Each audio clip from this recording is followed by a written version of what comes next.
Hello and welcome to the Following Truth Bible study on YouTube. I'm your host, LJ. The episode today is the true meaning behind the transfiguration of Jesus. Most Christians are aware of the story of the transfiguration of Jesus. This story is found in the Gospel of Matthew, chapter 17, 1 through 8. And it is also found in Mark 9, verses 1 through 13, and Luke 9:28 through 36.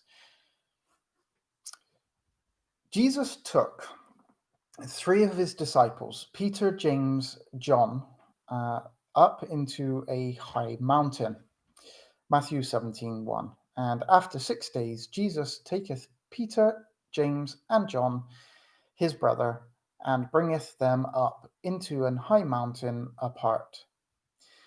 Jesus was then transfigured in front of them, Matthew 17:2, and was transfigured before them, and his face did shine as the sun, and his raiment was white as the light.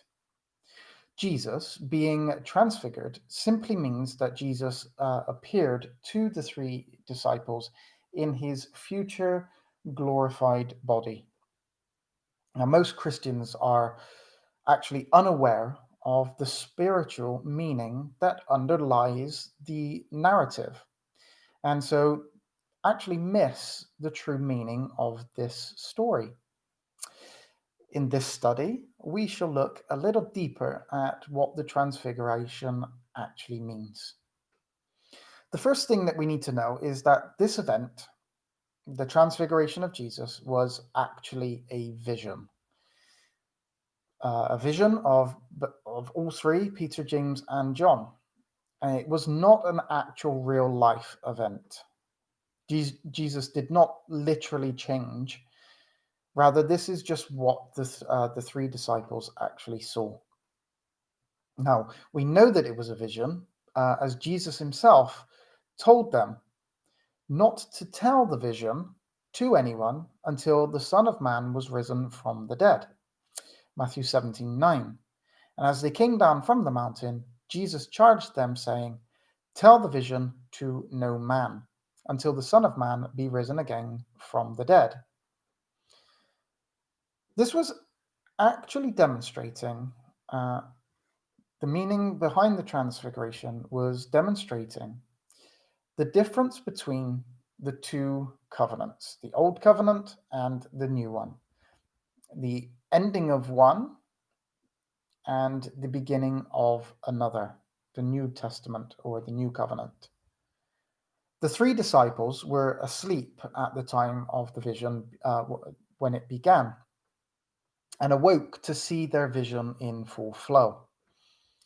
Luke 9:32. And I will be taking verses from all three because all three, Matthew, Mark, and Luke, give us different narratives. They give us slightly different information, more information in some and less in others. But all three, when we look at them, they're all important and they all give us information that is relevant to the story. And Luke 9:32, Peter and they that were with him were heavy with sleep, and when they were awake, they saw his glory and the two men that stood with him. Now, as we are told, they saw Jesus in his glorified body, and with him they also saw two other men that stood with him. These two men were Moses and Elijah. Matthew 17:3. And behold, there appeared unto them Moses and Elias talking with him.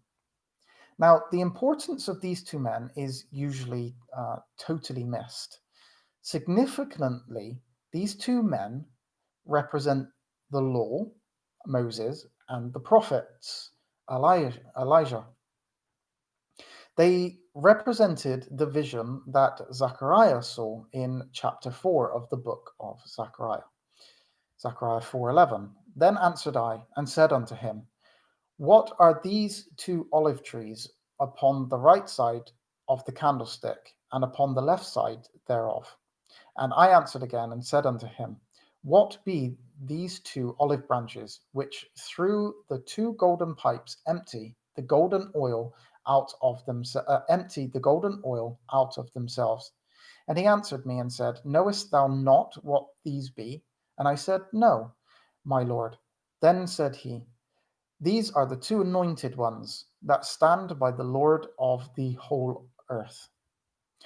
Moses and Elijah were the 2 anointed ones that stood by the Lord of the whole earth, who was Jesus after his resurrection. Peter then asked Jesus if it was good for the disciples to be there, and then said that they would make 3 tabernacles, one for each, Jesus, Moses, and Elijah. Matthew 17:4. Then answered Peter and said unto Jesus, Lord, is it good for us to be here? If thou wilt, let us make here 3 tabernacles, one for thee, one for Moses, and one for Elias. As Peter spoke, a cloud came over them, and they were scared. Luke 9:34. While he thus spoke, there came a cloud and overshadowed them, and they feared as they entered into the cloud. This is when God spoke, saying that Jesus was his son, and in him he was well pleased. He also made a very important statement to the disciples: Hear ye him. Matthew 17:5. While he yet spake, behold, a bright cloud overshadowed them, and behold, a voice out of the cloud which said, This is my beloved Son, in whom I am well pleased. Hear ye him. This is also stated in the other 2 accounts in Mark 9:7 and Luke 9:35. They were told to listen to Jesus. They were even more afraid, and they fell on their faces. But Jesus came to them and told them not to be afraid. Matthew 17:6. And when the disciples heard it, they fell on their face and were sore afraid. And Jesus came and touched them and said, Arise and be not afraid. When they looked up, only Jesus remained. Matthew 17:8. And when they had lifted up their eyes, they saw no man save Jesus only. Both Moses and Elijah had gone. And this is where the significance is often missed, or at least not understood. The story symbolizes the end of the law and the prophets. The law of Moses and the prophets were gone, and only Jesus was left. God stating, Hear ye him. This was God asserting that it was now Jesus that the disciples were to listen to. God had stated in the Old Testament that he would raise up a prophet like unto Moses, and he would put his, God's, words in the prophet's mouth. And he, the prophet, would speak all that he, God, would command him to speak. And we see that in Deuteronomy 18:15 through 18. The Lord thy God will raise up unto thee a prophet from the midst of thee and thy brethren, like unto me. Unto him ye shall hearken, according to all that thou desirest of the Lord thy God in Horeb, in the day of the assembly, saying, Let me not hear again the voice of the Lord my God, neither let me see this great fire any more, that I die not. And the Lord said unto me, They have well spoken, that which they have spoken.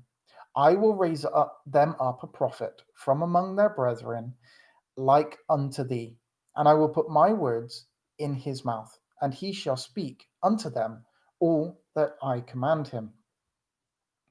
So this is a prophecy of when the Messiah, about the Messiah, that the Messiah would speak all the words that God would give him to speak.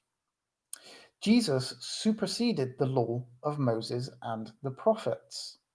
Jesus is the high priest of the new covenant, And where there is a new high priest, it is required that there be a new law. Hebrews 7:12. For the priesthood being changed, there is made a necessity, a change also of the law. The law ended, and God no longer was speaking through the law and the prophets, but through his Son. Hebrews 1:1. God, who at sundry times and in diverse manners spake in times past unto the fathers by the prophets, hath in these last days spoken to us by his Son, whom he hath appointed heir of all things, by whom he also he made the worlds. There was no need for the disciples to make 3 tabernacles. Only one was required, the true tabernacle that the Lord and not man would pitch. Hebrews 8:8. Now, of the things which we have spoken, this is the sum. We have such an high priest who is set on the right hand of the throne of the majesty in the heavens, a minister of the sanctuary and of the true tabernacle, which the Lord pitched and not man. Jesus is the more perfect tabernacle. Hebrews 9:11. But Christ being come on an high priest of good things to come by a greater and more perfect tabernacle, not made with hands, this is to say, not of this building. The significance of the Transfiguration symbolizes the change of the Old Covenant, attested to through Moses and the prophets, to the New Covenant, which is through Jesus Christ.